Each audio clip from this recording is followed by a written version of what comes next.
we doing? Well, we're doing 5 fast knives. 5 knives that I would not have bought for myself, but I really do love. So we're not gonna spend a lot of time talking about it because I have to real quick do the YouTuber thing and remind you guys this channel is self-sponsored. If you wanna help the channel out, use some of the affiliate links down below for any purchases you're gonna make on Amazon.com. And if you're gonna purchase a knife, go to Blade HQ and look at it there because I have an affiliate link down there. I also have the Coffee Brand coffee, some of the best coffee I've had in a while. It's not the best coffee, but it's definitely some of the best.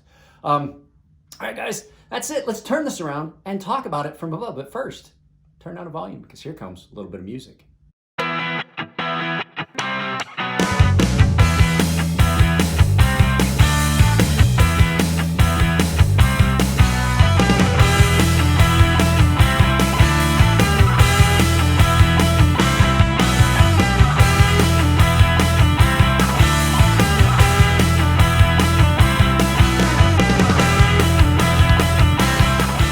Guys, 5 knives fast. We're going to talk about 5 knives that I love but would not have purchased for myself. Well, you guys know that because of the intro. So I picked out 5 knives that have come to me as gifts and were given to me and or were for the channel that wound up staying because I loved them.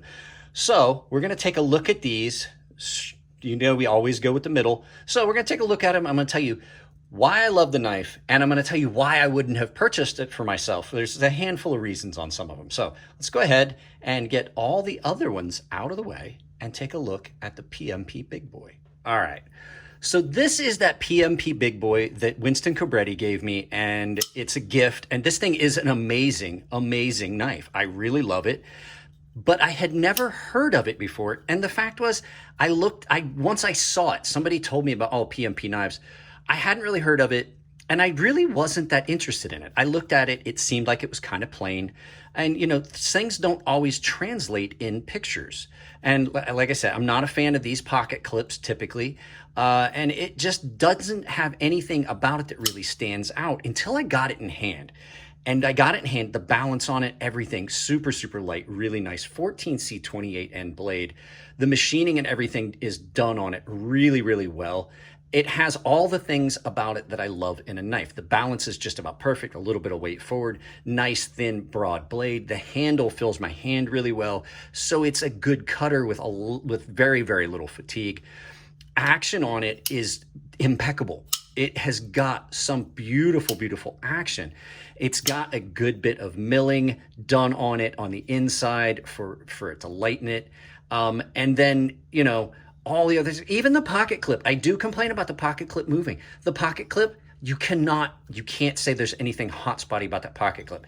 As much as I hate the fact it moves around, I love the way that pocket clip feels in hand. It doesn't leave tracks and scratches on your car if you happen to brush up against it. I have a leather steering wheel in my Volkswagen. It has not scratched that at all. Even, I mean, it's pretty old, but when it comes down to it, this thing is probably one of the best cutters, and it's a good looking knife. Like I said, action on it. I do have an honorable mention that was another gift from Winston. Those 2 knives typically go together, but this thing, you can't go wrong with it. Even if it gets a little dull, it still cuts because it has such good blade geometry and behind the edge that once you get a nice thin edge on it, it might not be like 0.009 behind the edge, but I will say that the blade geometry and everything transitioning now nice and thin, it just screams through material. So there you go. Number 1, the PMP Big Boy. So here's another one that you would not see in my collection if it hadn't been sent to me by QSP and David over at Blade Banter. David over at Blade Banter. He sent this to me. He sent me 2 of them. They were gifts. He told me I could do whatever I wanted with them. There was one in, I think, orange micarta or tan micarta, and this one that is in denim. And it's not that it's not a good knife. It is a great knife. It is one of my most recommended budget knives, QSP Penguin. It's around the $30 mark for this version. But the fact is, I really didn't, at the time, hadn't really gotten into really the sheep's foot and Warrenclyffe style blades as much as I am now. And I'd seen it, but you know, I was like, $30, I'm not gonna spend $30 on something that I'm probably not gonna carry. And then I got this and I was like, oh, this is just an amazing knife. It's done in D2 steel, as you can see. I ceramic coated it So if you guys ever wanted to know about ceramic coatings where you lose your etches, you will not. You typically will not. You can still see brand logos and stuff, almost like a ghosted image. But I like this knife enough that to prevent it from oxidizing and rusting, I put a ceramic coating on it. Beautiful, beautiful micarta that's done with denim. This is denim micarta, so this is old jeans. Pocket clip is a deep carry pocket clip, but it's really, really comfortable. And had this not come as a gift to the channel, you wouldn't see it here. I wouldn't have it.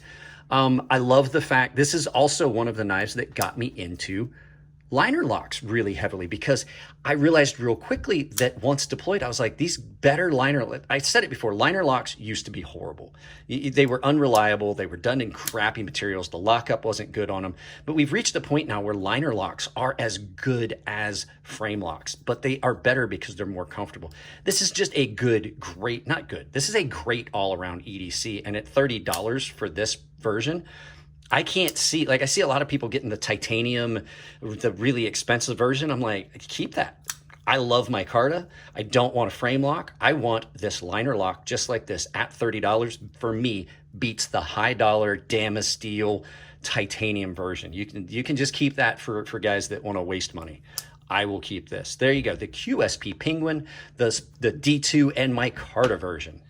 And yes, you're going to see this one. This is my Benchmade 940. Now, there's two things about this knife that had they not been gifted to me, that it wouldn't be here.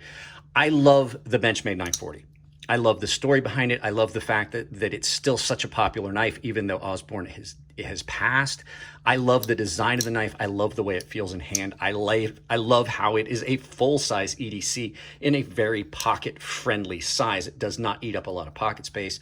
I do love the access lock as much as I might pick on it, complain about it, even though when you get an access lock that's nice and free and has a good action, you typically have a little bit of blade play this way because it runs on washers.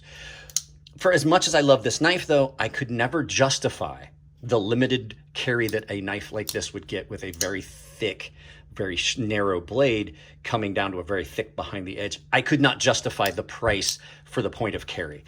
This was a gift to me from one of my subscribers up in Washington. He gave me the knife at Blade Show West, at my first Blade Show West. I took it to Benchmade. They put a brand new blade in it for me because he had worn it down to nothing. And they didn't charge me for the blade. I don't know if it was a clerical error or if somebody at Blade Show just decided they were going to gift me the new blade.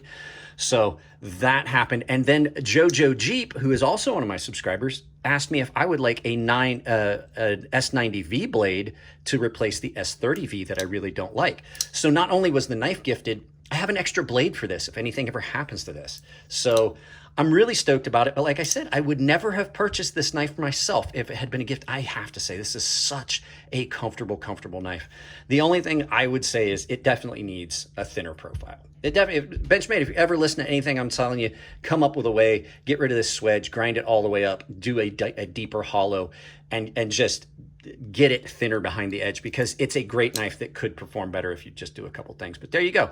Benchmade. Oh, I like this knife enough that I refinished it. If you see me refinishing a knife and get rid of the green and pink and things like that, if you see me refinish a knife, it says that I like it a lot. So there you go, the Benchmade 940. Another gift that I would never have bought for myself. Three down, two to go, and an honorable mention. This is the Artisan Sea Snake. Now, this was sent to me not as a gift directly to me, but Artisan sent me this for use on the channel just to kind of show. And they said, hey, look, keep it, do whatever you want with it. It's yours. Very rarely has Artisan asked me to send anything back. I don't always keep them. A lot of this stuff winds up as giveaways. And keep your eyes out. I have some prototype stuff coming that I have to do videos on and send back to them. But this would be a knife I probably would never have purchased for myself for the limited purpose and use I would ever give a knife like this. This is an art knife. This is something that people carry just because it's flashy and showy, and it is. But now that I have it, it has so many things about it. It is so comfortable. It looks odd. And my buddy Tino keeps telling me, it's just too thin. The handle's too thin. When I first got it, I thought so too. I got used to it. I carry this knife a lot just because it's cool. The action on it is amazing. Drop shot. This was in the running for the smoothest knife in my case for a while. It's a great knife. Does it have a very limited purpose? Yes, but it's still functional. Even though it looks unusual, it's still just a recurve Tonto. It's still a functional knife. I don't use this knife and carry this knife very much because I have a recurve Tonto that suits my purposes a little bit better. I love this knife, but this is a great knife. I would never try to dissuade anyone from purchasing this knife. And on top of the fact, it's comfortable, it's functional, it is a great knife. It gets attention. If you want a knife that when you pull it out, other knife guys are gonna go, I need to see that for a second. You know, the first impressions on this knife, when you pull this out of your pocket, and they're like, hey, what's in your pocket? And I was like, oh, I got this. And they're like, oh, wait, I got to see that. That is fun. And knife guys get it. Knife guys enjoy that. We enjoy having a knife that gets attention that maybe someone hasn't seen before, or they're like, wow, that's interesting. And that epitomizes it. And the fact is, it's got one of the best pocket clips. Some of the best pocket clips, Elliot Williamson's bent clips on knives, Bob Terzuola's production pocket clips, and the pocket clips he puts on his knives, and the ones that Mike Gavick designs and puts on some of these. This is a great, great pocket clip. Very rarely will you hear me say that. So, all right, on to the next one. Number 5. I imagine you guys are going to find this one unusual because I do tout the merits of Ferrum Forge knives and how much I'm friends with the guys there and how much I love their knives, which I do, but I would never have purchased the Ferrum Forge Crux if it had not been a gift from one of the subscribers. And the reason being is I have so many other knives that were so similar, and at the time I didn't have money and I wasn't going to purchase one. It's a great knife, don't get me wrong, but it fills about the same capacity as a lot of other knives that I have. And at the time that this came out, I had started getting into the behind the edge thicknesses that were a little thinner. This is still pretty thick. S35VN wasn't a showstopper for me at the time. It wasn't something that I really was looking for, and it's kind of plain. So as much as I do love this knife, and it still gets some carry time and pocket time, and it's a great design, the action on it is great and everything, it is still just one of those knives I would never have purchased for myself. And I don't know, there's got to be more reasons to it. Like one of the big things, it's the first knife that Elliot ever did that had a lanyard hole in it. I'm not a fan of lanyard holes. It kind of put me off of it. And it's in a weird spot. And it's you can kind of feel the lanyard hole. You can kind of feel the lanyard hole in hand. And that's just one of the things that I think kind of put me off of it. But it is a great knife. And I am very appreciative to the YouTube subscriber that sent it to me. And the cool thing is I have the Ferrum Forge Crux that Chris wanted when they were trying to get their protection, or their versions that they got free from Massdrop 858, because that was the area code where their shop was located. So there you go. The Ferrum Forge Crux. Great knife, but I would not have purchased it for myself. It would not be here if one of you guys had not sent it. All right, guys, here is the honorable mention. This is that Two Sons TS383 that came in from Winston Cabretti. We're going to do it quick because this is just the honorable mention, but I would not have purchased this knife just because of some of the aesthetics and the handle shape. It does not look as comfortable as it is in hand. And the milling, I probably would have skirted away from this screen door speed holes kind of thing. But once you get this knife in hand and you use it and you cut with it, it is amazing. The blade on it is great. The steel is great. It cuts well. It's well designed. Action and everything. It's the full package. It just looks a little unusual, and it's grown on me. It does spend a lot of time in pockets. So there's the honorable mention. Another knife that came in from Winston Cabretti over at from Two Sons. So Winston Cabretti is one of the paying members. I appreciate all the support from him. He's done a lot. There's a lot of stuff you guys have gotten to see that came from him. So there you go. Honorable mention, that Two Sons 383. There you go, guys. That was 5 knives that I really love but would not have purchased for myself. There's another knife that would have went in if I had wanted to make the video any longer, and it's this Hogue MF, or the X1 MF. I really do like this, and I would never have purchased this for myself, and so this was a gift to me here. So pretty cool knife. Guys, that's it on this one. I love you all. That's not how we do this. Guys, that's it on this one. If you like the videos, give them a thumbs up. If you don't like them, give them a thumbs down. But please try to tell me why. I can't change the content if you don't tell me what you don't like. If you want to support the channel, it's as simple as like, share, subscribe, drop a comment, hit the bell icon. If you do hit that bell icon, make sure that you've got notifications turned on your device, or you won't get notified of a lot of content that I put up every week. If you want to support the channel financially, however, Like I said before, all those affiliate links down there directly support the channel. It doesn't cost you anything at checkout, but it does support the channel. Other ways you can do it, I have a membership that is tier-based. Pick a tier that gets you what you want out of your membership. But remember, everyone saves $5 off my sharpening service, and everyone has access to my gilded server. If you're a premium tier member, you have access to a sharpening tutorial series I've built for them that's available only to them. And the final way is I have a merchandise store on Ember Shirt Co. where you can purchase my merchandise or other creators' merchandise at a discount by using my coupon code CrazySharp, capital C, capital S, CrazySharp, saves you 10% at checkout. All of these ways are down below. If you send me pictures of you wearing my merchandise, I will put them in a video. Guys, that's it. I love you all. Keep it clean in the comments section. If it's your birthday, happy birthday, and I will see you in the next video.